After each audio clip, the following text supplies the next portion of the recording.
What if the air you breathed was slowly dissolving your lungs, and you had no idea? What if your city went completely dark in the middle of the afternoon, not from a storm, but from something far more sinister? And what if the government responsible chose to cover it up and blame it on the flu? This is London, December 1952. 5 days that killed thousands, paralyzed an entire city, and forced the world to write its very first laws protecting the air we breathe. The reason those laws exist isn't because governments acted bravely, it's because they had no other choice. London had always been famous for its fog. Dickens romanticized it. Conan Doyle called it the London particular. For centuries, a thick yellowish haze over the Thames was simply part of the city's identity. But the post-war world had quietly made that air far more dangerous than anyone realized. To repay staggering World War II debts, Churchill's government exported Britain's cleanest coal to foreign markets. That left 8 million Londoners heating their homes with a cheap, sulphurous substitute called nutty slack, a low-grade mix of coal dust and small lumps that burned dirty and produced enormous amounts of toxic smoke. Just 4 days before disaster, the government deregulated it entirely. No coupon required. Millions of households stacked their fireplaces with it, heading into one of the coldest winters in recent memory. Nobody connected the dots. Not yet.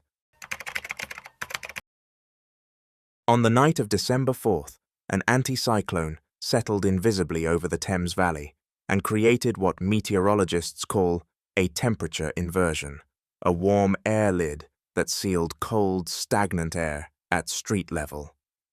Normally, smoke rises and disperses. That night, it had nowhere to go.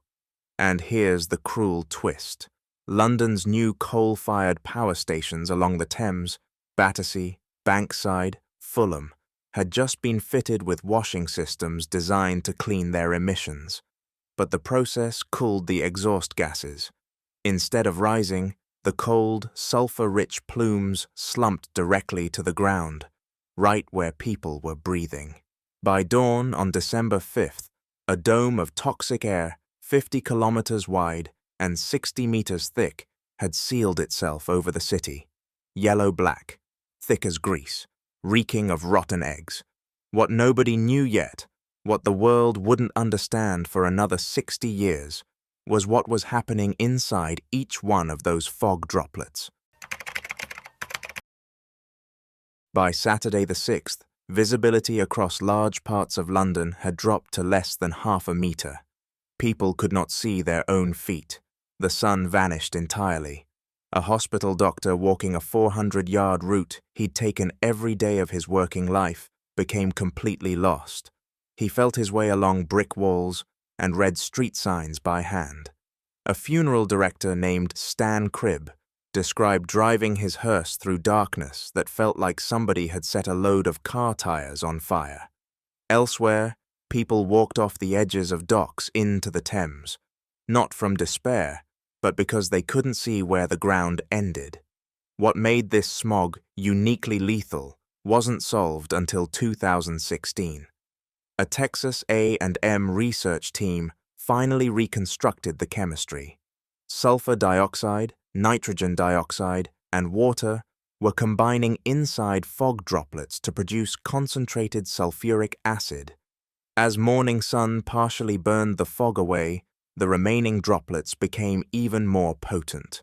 Londoners weren't just breathing dirty air, they were inhaling a suspended aerosol of pure acid, chemically burning their airways with every single breath. Modern cities are protected from this by ammonia from agriculture, which neutralizes the acid. London in 1952 had none. There was nothing between 8 million people and that mist. By day 3, the death rate in London's East End had multiplied by 9. Undertakers ran out of coffins. Florists exhausted their funeral flowers. Ambulances couldn't operate. Patients crawled to hospitals on their own. At the Royal London Hospital, Nurses could not see from one end of a ward to the other.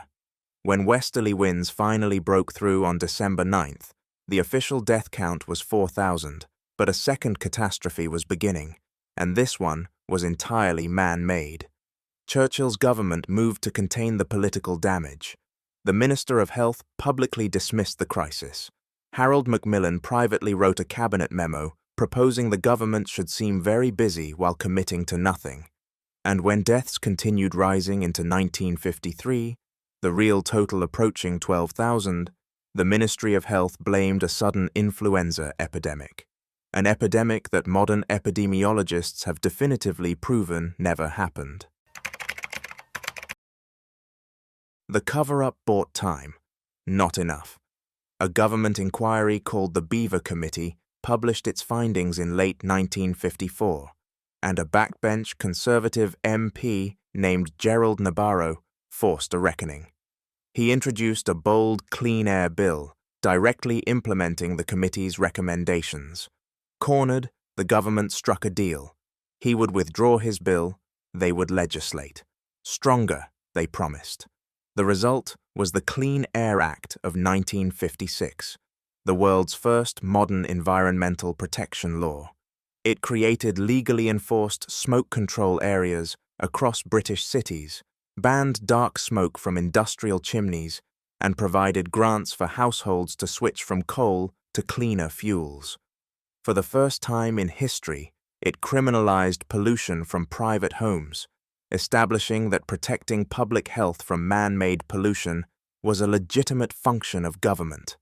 The United States later used it as the direct blueprint for its own Clean Air Acts in 1963 and 1970. But because the air looked clean, people assumed the problem was solved. It wasn't. Between 28 and 36,000 people still die prematurely in the UK every year from air pollution, this time from invisible particles emitted by vehicle engines. In 2020, a coroner ruled that 9-year-old Ella Adu Kissy Deborah, who lived just 25 meters from a congested South London road, had died because of it. The first time in legal history that air pollution appeared as a cause of death on a death certificate. Her mother's campaign has since driven Ella's Law, a bill to enshrine clean air as a legally protected human right by 2030. Every environmental law we have was written after the bodies. The Great Smog didn't just change the law. It exposed the only way modern governance actually moves. Tell me in the comments, do you think clean air should be a legally protected right?